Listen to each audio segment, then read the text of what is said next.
मैं हूं Shahid Hussain, Sindh high court में मौजूद हूं। गुजर नाले के जो मुतासरीन हैं जिनकी लीज़ मकानात तोड़े जा रहे हैं, एंटी क्रोचमेंट में ट्रिब्यूनल में कुछ देर पहले समाअत हुई, उस समाअत का हवाल जानूंगा और जो KMC DMC है और इसके अलावा जो मुतलका इदारे हैं उन्होंने क्या तफसीलात अदालत में पेश की हैं और अदालती अहकामात के बावजूद क्यों तोड़े जा रहे हैं। अल्ताफ़ साहब ये बताइएगा कि आज जो कार्रवाई हुई वो क्या हुई, क्यों तोड़े जा रहे हैं मकान? जी जनाब, जैसे कि आपको पता है लास्ट भी आपने कवरिंग भी की थी और मीडिया में भी आया था और अखबार ने भी शाया किया था। 15 तारीख को मेरा केस और कुछ और न्यू कराची के लॉटीज़ है जिनका केस था, उसमें आज तक के लिए स्टे था और DC प्लस जितने भी गवर्नमेंट के इदारे हैं सबसे तफसीली रिपोर्ट तलब की थी अदालत ने। लेकिन आज उनकी तरफ सिर्फ़ और सिर्फ KMC के वकील साहब पेश हुए, उन्होंने अपना वकालतनामा दिया और टाइम मांगा जवाब देने के लिए।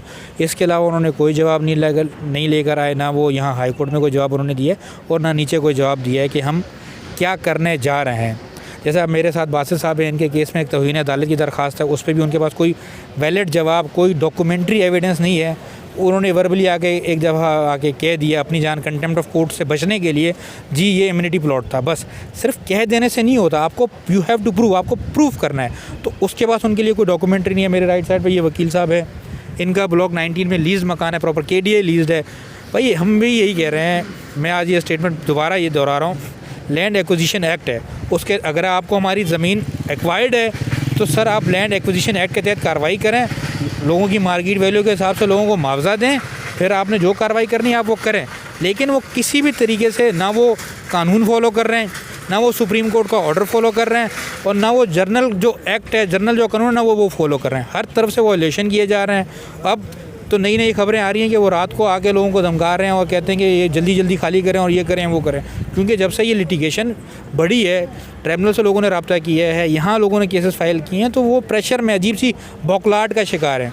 हो क्या रहा है हमें पता नहीं चल रहा कि हमारे खिलाफ कर कौन रहा है। KMC DC पे डाल रही है, DC NDMA पे डाल रहा है। KMC का एक जवाब अभी मेरी नज़र से गुजरा, वो क्लियर कह रहे हैं भाई हमारा को लेना देना ही नहीं है इससे, मतलब जो उनकी लीज़ नहीं है वो कह रहे हमारे को लेना देना नहीं है। उधर DC साहब की क्लियर रिपोर्ट है कि ये तमाम कार्रवाई, तमाम मार्किंग, तमाम इंक्रोचमेंट जो हटा रहे हैं वो KMC हटा रही है। सर ये बताइएगा कि स्टे हुआ है, सिंध हाई कोर्ट ने भी कई मकामात पर स्टे दिया है, ट्रिब्यूनल ने भी दिया है, उसके बावजूद भी मकानात तोड़े जा रहे हैं। जिस तरह ये आपके साथ भी लोग हैं, कुछ लोग ख़वातीन जो है बेवाएँ हैं, कोई आगे पीछे नहीं है, पुराने लीज़ है, तो उसके बावजूद अगर तोड़े जाते हैं मकानात तो फिर उनके वो किस फोरम से रजू कर सकते हैं? देखो, जो जनरल पब्लिक है वो सिर्फ अदालत में आ सकती है, इदारों से तो लड़ नहीं सकते। गरीब लोग हैं, किसी के पास कोई बेवा है, कोई बच्चे हैं, फैमिलियाँ हैं, गरीब लोग हैं। इसमें ये होता है कि अगर आपको लीज़ पे एतराज़ है तो ये रजिस्टर्ड डॉक्यूमेंट्स हैं, ये विदाउट सिविल कोर्ट्स के इंटरवेंशन के बगैर ये लीज़ कैंसिल भी नहीं हो सकती, कि इदारे खुद कैंसिल नहीं कर सकते, रजिस्टर्ड डॉक्यूमेंट्स हैं। और सेक्शन 39 फॉलो करना पड़ेगा, स्पेसिफिक रिलीफ एक्ट। और अगर आपको अपना नाला चौड़ा करना है, पहले तो आपको प्लान देना चाहिए कोर्ट को, जैसे अदनान चौधरी साहब ने उनसे रिपोर्ट तलब की है, 12 तारीख को लगा हुआ है वो केस।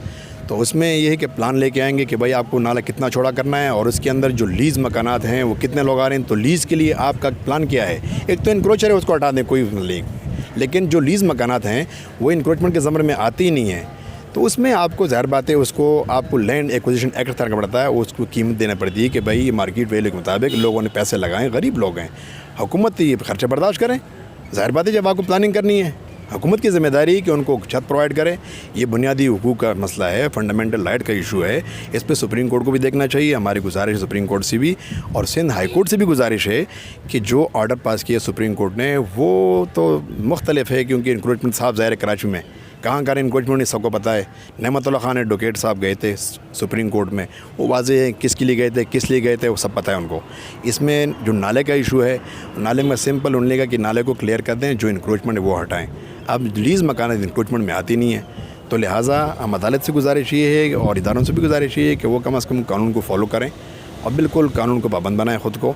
तो लिहाजा हमारी जो एप्लीकेशन पेंडिंग पड़ी हुई इसी बात की है, बाकी कौन लड़ता है यार। ठीक है, थैंक यू सर। ये कुछ बात हो सकती है कि नाला कितना चौड़ा किया जा रहा है, कहाँ कहाँ कितनी चौड़ाई होगी, कुछ वाज़ेह किया अभी तक? नहीं, ये कुछ भी नहीं बताया। कोई कहता है 60 फुट है, कोई कहता है 120 फुट है।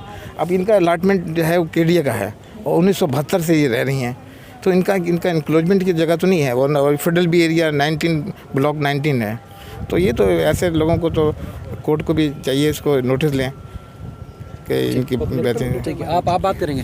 ये बताइएगा कि आपका घर जो है कितना पुराना है और किससे लीज़ ली थी? तकरीबन KMC ने 1992 में लीज़ दी थी। बहुत पुराना घर है और मैं सबसे आम बात ये, आप चलाएं भी ज़रूर क्लिप चलाएं। 2019 को एसी मुख्तार एबड़ो यहाँ इस अदालत से हम सुखरू हुए। अदालत ने उसको हुक्म दिया कि भाई कितना नाला आपको चाहिए। उन्होंने कहा कि हमें 40 फुट नाला चाहिए, 20-20 फुट रोड चाहिए, 80 फुट जगह चाहिए। तो फिर एसी ने हमें 3 मरतबा मौके पे जाकर निशानात लगा कर दिए और हम लोगों ने अपने बाप दादा की ज़मीन बेचकर यहाँ मकान बनाए। अब दोबारा ये जो है NDA तो दूसरा तीसरा इन्होंने निशान लगाए।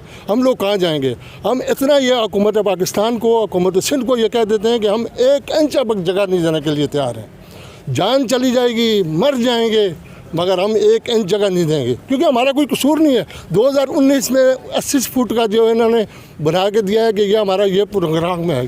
40 फुट नाला है, 20-20 फुट रोड है। अब साल नहीं गुजरा है, काम हो चुका है आधा। जहाँ से ये शुरू है आधा काम हो चुका है। तो उसके बाद ये फिर दोबारा आ गए हैं कि हमें 120 चाहिए। अब गरीब मॉडल नाला बना रहे हैं। अगर गरीबों के लिए अगर 5-10 हज़ार घर बच जाते हैं, मॉडल नाला ना बनाएं, नाले को नाला बनाएं। 40 फुट नाले में 2 दरिया डाल दें, नाला नहीं रुकेगा। तो कम से कम इतना तो करें कि 1 साल बाद जो मनसूबा नहीं है, ये DC फरीदुद्दीन AC मुख्तार एबड़ो उन्होंने 50 साल का मनसूबे का ये कहा था कि ये 50 साल का है। 3 दफ़ा हमारे निशान लगा के दिए। जो मकान हमने बनाए हैं, आप मीडिया वाले भी जाकर देखें, हुकूमत भी देखे। अगर ये दोबारा तोड़ने के लिए आएंगे, या हम होंगे या ये होंगे। ठीक है, आप ये बताइएगा कि अगर मकान आपका तोड़ दिया जाता है तो आपके पीछे कौन है? कोई भी नहीं है, कोई भी नहीं, सिर्फ अल्लाह है। सही बात है। अब हम कहाँ जाएंगे? वही तो बोले ना, अब कुछ भी तो नहीं दे रहे, ना कुछ ले रहे। 2 बेटे रहते हैं, वो भी बनाए, उसके बच्चे भी हैं छोटे। एक बच्चा कारोबार में, एक नहीं है काम में। अब क्या करेगा इंसान? कहाँ जाएगा? आप किराए पे भी नहीं जा सकते, इतना महंगा वो किराया भी। ठीक है, ये बताइएगा कि जैसे महमूदाबाद में भी नाले तोड़े और उन्होंने जगह चौड़ी की, लीज मकानात तोड़ दिए, तो अगर वहाँ उनको लोगों को अभी तक कुछ नहीं मिला, महमूदाबाद वालों को, अगर आपका तोड़ दिया जाता है तो क्या इकदाम होंगे, क्या करेंगे आप लोग? तो यही तो अभी पता नहीं चल रहा है कि ये लोग क्या देंगे। इनका कोई वो नहीं बना हुआ, किस तरीके से लोग कमोडेट करेंगे लोगों को। ये जो 15,000 रुपये के चेक दे रहे थे वो भी बाउंस हो रहे हैं इनके। अब 15,000 से इन्होंने 12,000 कर दिया। ऑलरेडी हम लोग तो 2015 में क्लियर हो चुके हैं। फरीदुद्दीन DC थे उस वक्त, उन्होंने पाकिस्तान सर्वे करवाया। NED के जो डॉक्टर अदनान वगैरह हैं, ये सारे बड़े आए, उन्होंने सर्वे किया। हम लोग क्लियर हो चुके हैं। 120 फीट नाले की हदूद से हम दूर हैं, लेकिन फिर भी हमारे मकानात पे दोबारा निशानात लगाए गए हैं। और जो इलाका इंक्रोचमेंट में आ रहा है उनको ये सेव कर रहे हैं। पीपल्स पार्टी का होल्ड है वहाँ पे, वो अपने सिर्फ वोटर्स को वहाँ से हिलने नहीं देना चाह रहे। सिंध असम्बली में पीपल्स पार्टी के जो सूबाई वज़रा हैं या MPs हैं, वो तो ऐलान कर रहे हैं कि मुतासरीन के उनको घर, जो किसी को बेघर नहीं किया जाएगा। तो क्या ऑपरेशन अभी भी जारी है, वहाँ चल रहा है? ऑपरेशन तो जारी है, चल रहा है। वहाँ से वहाँ तक सुने क्या गोधरा तक पहुँच गए और अब यहाँ आने का प्रोग्राम। वहाँ पे लीज जगह भी तोड़ दी उन्होंने, और जो अनलीज है, और हमारी साइड पे जो अनलीज है उनको छोड़ रहे हैं। उनकी पूरी कोशिश ये है कि पहले लीज वालों को तोड़ा जाए, बाद में देखेंगे उस तरफ। तो अभी हम लोगों ने इनको कहा, सर्वे भी हुआ, सर्वे पाकिस्तान भी हुआ, कि उन्होंने कहा कि भाई ये लोग सब क्लियर हैं और हमें डिग्री भी मिल चुकी है, जज ने डिग्री भी दी हुई है। उसके बावजूद दोबारा आके तीसरी दफ़ा फिर निशान लगा के गए।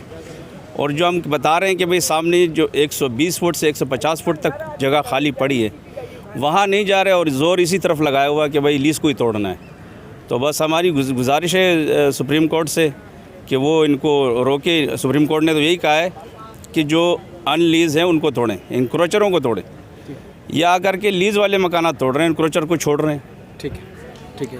इस तरह सुप्रीम कोर्ट ने जो हुक्मनामा दिया था उसके मुताबिक अब तक अमल दरामद नहीं हो रहा। लेकिन ये सिंध हुकूमत के जो असम्बली में तकरीर भी हुई, वहाँ पर बड़े दावे किए, शजील मेमन ने भी खिताब किया, उसके भी लोग हवाले दे रहे हैं कि लीज़ मकानात ख़ास तौर पर नहीं तोड़े जाएंगे और जिनको तोड़ा जा रहा है उनको पहले मुतबादिल जगह दी जाएगी, उसके बाद ही फिर कार्रवाई होगी। कोई नई बात कोई सामने ही? कुछ नई बात तो कोई सामने नहीं है अभी तक भी। कोई हमारे लॉ में या दुनिया में कहीं भी कोई भी चीज़ थ्रू डॉक्यूमेंट दिखाई जाती है। कोई आज तक किसी वज़रा की, किसी DC की या KMC किसी के ऑथराइज्ड पर्सन की कोई प्रेस क्लिपिंग नहीं है, कोई डॉक्यूमेंट्स नहीं है, कोई नोटिफिकेशन नहीं है, कोई और नहीं है कि भाई ऑल्टरनेट में हम क्या करेंगे। ठीक है, ये है। आपको याद होगा जब वाटर कमीशन बना था CP 38 में, तो दैट टाइम जस्टिस अमीर हनी रिटायर्ड जस्टिस अमीर हनी मुस्लिम साहब की सरबराही में ये हुआ था कि जितना नाला है उतना ही रहेगा, 20-20 फीट का अब रोड बनेगा, ये डिसाइड हो चुका है। क्या जब सुप्रीम कोर्ट में ऑर्डर हुआ तब KMC के किसी वकील ने या किसी ने ये सुप्रीम कोर्ट का ऑर्डर रखा है? सर, CP 38 में जो आपके ऑर्डर के तहत एक कमीशन बना था उसमें ये ऑलरेडी 20 फीट का जो ऑर्डर हुआ था, 20 फीट का ऑर्डर और हुआ। तो अब ये किस मद में आके 150, 200 फीट पे जा रहे हैं। ये अक्ल से बालातर की बात है। क्या सिंध गवर्नमेंट के पास इतने वसाइल हैं कि वो इतने सब लोगों को एक्वाइर कर सकती है, दूसरी जगह लैंड एक्विजिशन एक्ट की कार्रवाई कर सकती है नहीं है? ये सवालिया निशान खड़ा होता है। इस पे ना वो हमें कुछ बता रहे हैं ना कुछ है। उम्मीद है इंशाल्लाह कोर्टों से हमें इंसाफ मिलेगा, कोर्ट में आके वो सच बताएंगे, कोर्ट में आके वो कोई डॉक्यूमेंट देंगे। और ये जिन लोगों के 30-30, 40-40 साल के वहाँ घर हैं, जस्ट एक सेकंड, 1 मिनट मान भी लेते हैं जी ठीक है डिपार्टमेंट ने गलत लीज दी, सर वो डिपार्टमेंट मौजूद है, एक इंडिविजुअली गया है, डिपार्टमेंट तो नहीं गया ना। तो डिपार्टमेंट के खिलाफ आप कार्रवाई करें, नैब के रेफरेंसेस बनाएं उनके खिलाफ, किस मद में उन्होंने लीजें दी हैं। तो ये सब काम करना सिंध गवर्नमेंट का काम है। हम लोग बहुत परेशान हैं, ऑलरेडी किस हालत में है वो बताने की ज़रूरत नहीं है, आप सब लोग जानते हैं यही बात। ठीक है, जिनके घर तोड़े जा रहे हैं वो बेघर हो चुके हैं और जिनके लिए जिनकी मार्किंग हो चुकी है, इसी तरह आप देख रहे हैं बुजुर्ग शहरी जो है वो मारे फिर रहे हैं ताकि उनको इंसाफ मिल सके। एंटी इंक्रोचमेंट ट्राइब्यूनल में आज भी केएमसी या डीएमसी की तरफ से या डीसी की तरफ से तहरीरी तौर पर जवाब जमा नहीं कराया गया। अदालत ने जो हुक्म इम्तना था उसमें मज़ीद 15 रोज़ की तोसी की है। मज़ीद भी इस हवाले से आपको अपडेट करते रहेंगे। तब तक के लिए अल्लाह हाफ़िज़।